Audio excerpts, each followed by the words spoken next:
వివరాల్లోకి వెళ్తే కేవీఆర్ పార్క్ చుట్టూ జిహెచ్ఎంసీ వాక్వేలో వాకర్లు సందర్శకుల భద్రత కోసము ఇంటర్సెప్టార్ పెట్రోలింగ్ వాహనాలను ప్రవేశపెట్టి సాయుధులైన పోలీసులను నిఘాలో ఉంచారు. ఇందులో భాగంగా హెడ్ క్వార్టర్స్ నుంచి వచ్చే ఇంటర్సెప్టార్ పెట్రోలింగ్ వెహికల్ ఓంగాడు ముద్దం శ్రీనివాసు 40 పార్కు చుట్టూ వాహనం నడుపుతుంటాడు. ఈ ముసుగులోనే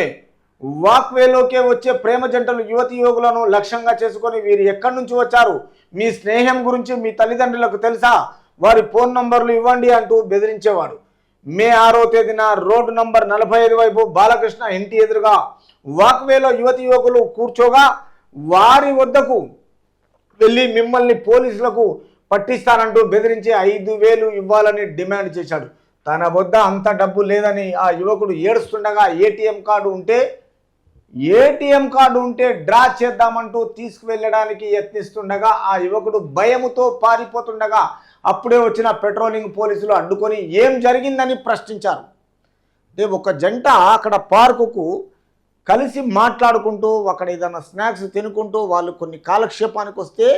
తిరిగి ఈ పార్కు చుట్టూ ఈ శ్రీనివాస్ మొత్తం 40 సంవత్సరాలు ఈయనకు హోంగార్డు ఉద్యోగం చేసుకుంటూ జిహెచ్ఎంసీ చుట్టూ పార్కులో రోజు 24 గంటలు తిరుగుతూ వచ్చిన కొత్త జంటల దగ్గర తర్వాత భద్రత కోసము ఇంటర్సెప్టార్ పెట్రోలింగ్ వాహనాలను ప్రవేశపెట్టి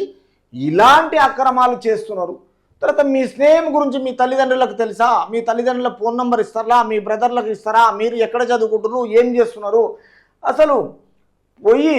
వాక్వేలో యువతి యువకులకు కూర్చోగా వారి వద్దకు వెళ్ళి ఇలాంటి క్వశ్చన్లు వేసేసి వాళ్ళ దగ్గర ఉన్న డబ్బులు భయపడి తన వద్ద అంత డబ్బు లేదని చెప్పిన తర్వాత గిన ఏటీఎం కార్డు గుంజుకోవడానికి ప్రయత్నం చేసి తీసుకెళ్ళడానికి యత్నిస్తుండగా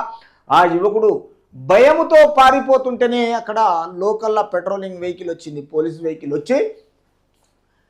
క్లియర్గా పెట్రోలింగ్ పోలీసులు అడ్డుకొని ఏం జరిగిందని ప్రశ్నించిన తర్వాత తన స్నేహితురాలితో కలిసి పార్కుకు వచ్చానని కూర్చొని మాట్లాడుతుండగా శ్రీనివాస్ అనే పోలీసు వచ్చి తనకు డబ్బులు ఇవ్వాలని డిమాండ్ చేయడంతో తన వద్ద అంత డబ్బు లేకపోగా భయపడి పారిపోయేందుకు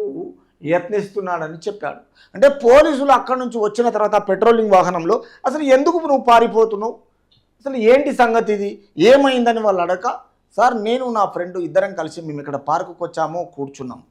కూర్చున్న తర్వాత నేరుగా వాక్ చేసుకుంటూ వచ్చి మా దగ్గర మా పేరెంట్స్ నెంబర్లు తీసుకుంటా, మా బ్రదర్స్ తీసుకున్నాము, మీ ఫ్రెండ్స్కు మీరు ఫ్రెండ్షిప్ చేస్తున్నట్టుగా మీ పేరెంట్స్కు తెలుసా, మీ దగ్గర ఎన్ని డబ్బులు ఉన్నాయి, డబ్బులు లేకపోతే ఏటీఎం కార్డు ఉందా, అసలు ఇట్లాంటి క్వశ్చన్లు వేసేసి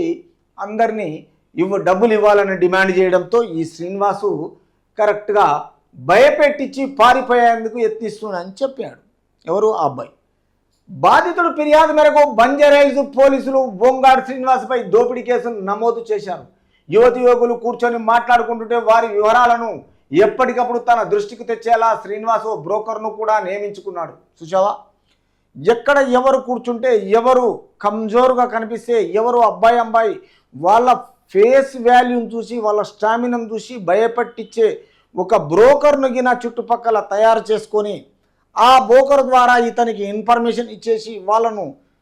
ఏదో విధంగా అడ్డుకోవాలి, మాట్లాడాలి, వాళ్ళ ధైర్య సాహసాలు చూడాలి, వాళ్ళ దగ్గర డబ్బులు ఉన్నాయా, ఏటీఎం కార్డులు ఉన్నాయా, ఇది ఒక అడిషనల్గా కొత్త గేమ్ లాంటిది అక్కడ ప్రతిష్టాపన చేసి డబ్బులు వసూలు చేసే కార్యక్రమం పెట్టిన ఈ శ్రీనివాస్